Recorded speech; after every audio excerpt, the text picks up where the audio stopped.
Hi friends, big ബോസിൻ്റെ വളരെ പച്ചയായിട്ടുള്ള review പറഞ്ഞിരുന്ന ബേബി ഉമ്മയെ എല്ലാവർക്കും അറിയാമല്ലോ. ആ ബേബി ഉമ്മയും സണ്ണും ഇപ്പോൾ സർജു അല്ലേ, സണ്ണിൻ്റെ പേര് സർജുവും അതുപോലെ തന്നെ ഇതിൻ്റെ ഒപ്പം ഒരു ചെക്കനുണ്ടായിരുന്നു നൗഫൽ. ഇതിപ്പോൾ ഈ പഴംകൊലയൊക്കെ പിടിച്ച് നടക്കുന്ന ഈ ആ നൗഫലും കൂടി ചെറിയൊരു വലിയ പ്രശ്നം ഉണ്ടായിക്കൊണ്ടിരിക്കുകയാണ്. അവരങ്ങോട്ടും ഇങ്ങോട്ടും വോയിസ് ഇട്ട് നാറ്റിച്ചുകൊണ്ടിരിക്കുകയാണ്. അതായത് ഒരാൾ അങ്ങോട്ട് ചെളിവാരി എറിയുന്നു, അവിടെ നിന്ന് ഇങ്ങോട്ട് ചെളിവാരി എറിയുന്നു. പക്ഷേ ഈ പ്രശ്നം തുടങ്ങിയത് നൗഫലാണ് ഈ ഓട്ടർഷമ പേരെഴുതിയ സർജുവിൻ്റെ പേര് മായ്ച്ചു കളഞ്ഞിട്ട് കേക്ക് മുറിച്ച് ആഘോഷിച്ചത്. അവിടുന്ന് ശേഷമാണ് സർജു പബ്ലിക്കായ ഒപ്പീനിയൻ പറഞ്ഞത്. അതിന് മുന്നേ ഇവർ ഉള്ളിൽ കൂടെ മാത്രമാണ് തല്ലുകൂടിയിരുന്നത്, നമ്മൾ ആരും അറിഞ്ഞിരുന്നില്ല. പക്ഷേ പുറത്തൊക്കെ ആക്കിയത് നൗഫലാണ് കേട്ടോ. അപ്പോൾ നോക്കി നോക്കാം നമ്മൾ പക്ഷേ ഈ ബേബി ഉമ്മയെ കണ്ടുകൊണ്ടാണ് ഈ ചാനൽ നമ്മൾ കണ്ടു തുടങ്ങിയത് അവരെ അല്ലേ, അല്ലാതെ ഒരു സർജുവിനെയോ അല്ലെങ്കിൽ ഈ നൗഫലിനെയോ കണ്ടിട്ടല്ല. ഇത്രയും പച്ചയായിട്ടുള്ള ആ ഉമ്മയുടെ റിവ്യൂ, ശരിക്കും നമ്മൾ ആ ഉമ്മയുടെ റിവ്യൂ കണ്ടിട്ടല്ലേ നമ്മൾ അവരറിയുന്നത്, അല്ലാണ്ട് ഇവരെ നമുക്ക് ആർക്കെങ്കിലും അറിയുമോ? സർജുവിനെ അറിയില്ല, ഈ നൗഫലിനെ അറിയില്ല അല്ലേ.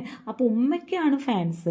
ശരിക്കും ഒരു 44,000 സബ്സ്ക്രൈബേഴ്സൊക്കെ ആദ്യം ഉണ്ടായിരുന്നുള്ളൂ ഇവർ ഈ ബേബി ഉമ്മ റിവ്യൂ പറയുന്നേക്കാളും മുന്നേ. ഈ സർജു നൗഫലും കുറേ വീഡിയോസ് ചെയ്ത് ടിക്ടോക്കൊക്കെ ചെയ്ത് ആകെ നിരോധിച്ച് വീഡിയോസ് ചെയ്ത് അങ്ങനെ ഇവരിങ്ങനെ നടന്നുകൊണ്ടിരിക്കുന്നു, എവിടെയും ഗതി പിടിക്കാതെ ആരും അറിയാതെ. പക്ഷേ ഉമ്മ വന്ന് പച്ചയായ റിവ്യൂ പറഞ്ഞപ്പോൾ ആകെ ഇങ്ങോട്ട് ക്ലിക്കായി. അങ്ങനെയാണ് ഉമ്മാനെ നമുക്ക് പരിചയമായപ്പോൾ ഉമ്മയുടെ മോനാണ് സർജു എന്ന് അറിഞ്ഞത്. അപ്പോൾ ഈ നൗഫൽ അപ്പോൾ നമ്മൾ അധികം കാണുന്നില്ല. അപ്പോൾ ഈ സർജു നൗഫലിനെ ഒഴിവാക്കിയെന്നാണ് പറയുന്നത്. കുറേ കാലമായിട്ടൊരു വീഡിയോ കിട്ടിയിരുന്നു കേട്ടോ.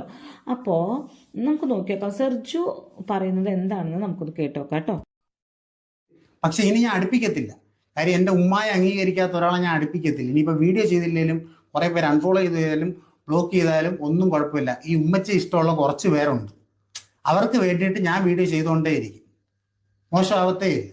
അപ്പൊ അവൻ കേക്കൊക്കെ മുറിച്ച് ഇത്ര ആഘോഷിച്ച സ്ഥിതിക്ക് ഞാൻ നിങ്ങളുടെ പറയണമല്ലോ. ഫേസ്ബുക്കിൽ വന്നിട്ട് ഓരോരുത്തന്മാരെ ഞാൻ നന്ദിയില്ലാത്തവൻ വന്ന വഴി മറന്ന് അത് ഇത് എന്നൊക്കെ പറയുന്നത്. ഞാനൊരു ഫോൺ മേടിച്ച് മൈക്ക് മേടിച്ച് ഞാനാണ് വീഡിയോ എഡിറ്റ് ചെയ്യുന്നതും കണ്ടന്റ് ഉണ്ടാക്കുന്നതും എല്ലാം. ഞാൻ ഒരു വീഡിയോയിൽ അവനെ മോശക്കാരനാക്കി കാണിച്ചിട്ടില്ല. കേട്ടല്ലോ, സർജുവിൻ്റെ പക്ഷമാണ് കേട്ടോ. അപ്പോൾ ഇതിന് മുന്നേ നമുക്ക് നൗഫലിൻ്റെ പക്ഷം കൂടി കേൾക്കണം. കാരണം ഒരു പ്രശ്നം ഉണ്ടാകുമ്പോൾ രണ്ടുപേരേലും തെറ്റുണ്ടാവും അല്ലേ. അപ്പോൾ നൗഫൽ എന്താണ് പറയാനുള്ളത് അത് രണ്ടും കൂടി കേട്ടിട്ട് വേണം നമുക്ക് ശരിയാണോ തെറ്റാണോ തീരുമാനിക്കാൻ. ഒന്ന് കേട്ടു നോക്കൂ. ചേട്ടനായാലും മൂത്തമ്മയായാലും കൂട്ടുകാരായാലും ആരായാലും ഓക്കെ, എനിക്കൊരു പ്രശ്നം വന്നപ്പോൾ ആദ്യം അവരുടെ കടയിലാണ് അവർ തിരക്കി ചെന്നത്. അവരുടെ അടുത്ത് പറഞ്ഞ കാര്യം എന്ന് വെച്ച് കഴിഞ്ഞാൽ നൗഫലിനെ തിരക്കി ഇങ്ങോട്ട് ആരും വരണ്ട, നൗഫലും ഞങ്ങളുമായിട്ട് യാതൊരു ബന്ധവും ഇല്ലെന്നാണ് സർജുവിന്റെ ഉമ്മ. ഇപ്പൊ വൈറലായിട്ട് നിൽക്കുന്ന ആളെ നിങ്ങൾക്കറിയാമല്ലോ, പുള്ളിക്കാരി ഇതുപോലെ പറഞ്ഞു എന്ന് പറഞ്ഞാൽ സർജുവിനെ വിളിച്ചു. എന്തുകൂടെ സർജുക്ക് അവരിങ്ങനെ പറഞ്ഞത്? അപ്പോഴും പറഞ്ഞത് അങ്ങനെ പറയാൻ പറ്റും, ഞങ്ങൾക്ക് അങ്ങനെ പറയാൻ പറ്റും, ഞങ്ങളുമായിട്ട് യാതൊരു ബന്ധമില്ല. ആ ഒരു രീതിയിലാണ് അന്നും സർജു സംസാരിച്ചിരുന്നത്. ഇവര് എവിടെയെങ്കിലും പോയി രക്ഷപ്പെടുന്നതിന് എനിക്ക് ഒരു കണ്ണുകടി ഒന്നുമില്ല, ഒരു പ്രശ്നമല്ല എനിക്ക്.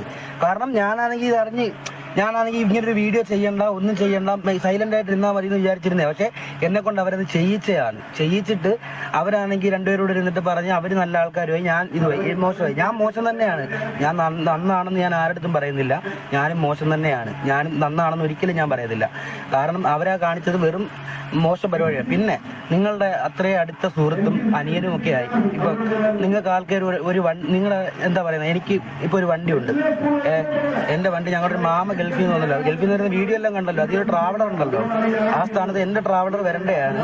പക്ഷേ സർജു എന്ന് പറയുന്ന വ്യക്തി പറഞ്ഞത് എന്റെ വണ്ടിയാണ് എന്നുണ്ടെങ്കിൽ സർജുവിന്റെ ഉമ്മായും ആ വണ്ടിയിൽ കയറില്ല, അവന്റെ കൂടെ വരില്ല എന്ന് പറയുന്ന രീതിയിൽ വരെ എത്തണമെങ്കിൽ. അപ്പോൾ കേട്ടല്ലോ, ഇതൊക്കെ തന്നെയാണ് ഇവരുടെ കുറേ പ്രശ്നങ്ങൾ. അങ്ങോട്ടും ഇങ്ങോട്ടും കുറേ ഈഗോസ്. രണ്ടുപേരെങ്കിലും തെറ്റുണ്ടെന്നാണ് എൻ്റെ അഭിപ്രായം. പറയുകയാണെങ്കിൽ നമുക്ക് ആരെയും നല്ലത് പറയാൻ പറ്റില്ല. പക്ഷേ ഉമ്മ റിവ്യൂ ചെയ്യുന്നതും സൂപ്പറാണ്. അത് കണ്ടിട്ടാണ് നമ്മളെല്ലാവരും അവരുടെ ചാനൽ തന്നെ കാണാൻ തുടങ്ങിയത് അല്ലേ.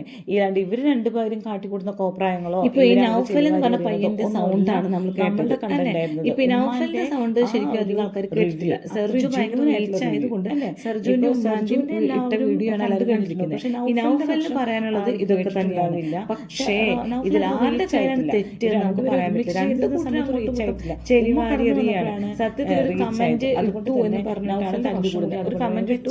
അപ്പൊ അതിന്റെ താഴെ നൗഫൽ കമന്റ് ഇട്ടു, നൗഫലിന്റെ താഴെ സർജു കമന്റ് ഇട്ടു. അങ്ങനെ അവർ അങ്ങോട്ടും ഇങ്ങോട്ടും തല്ലി നമുക്ക് ഇപ്പൊ വിധിക്കാറായിട്ടില്ല, പരിഹരിക്കാവുന്ന പ്രശ്നങ്ങൾ എന്തൊക്കെയാണ് കമന്റ് ഇട്ട് കളിച്ച് വീഡിയോ ചെയ്യുന്നവരാണ്, കണ്ട് പരിഹരിക്കാവുന്ന സർജു പറയുന്നത് മോഹൻലാൽ, അതായത് ഈ സർജുവും അതുപോലെ പക്ഷേ ഇവർക്ക് തൊട്ട് കാണാൻ വേണ്ടി പോയ സമയത്ത് ബന്ധക്കാരനെ വിളിച്ചിട്ട് അങ്ങോട്ടും ഇങ്ങോട്ടും പോലും സംസാരിക്കാവുന്നേ ഉള്ളൂ.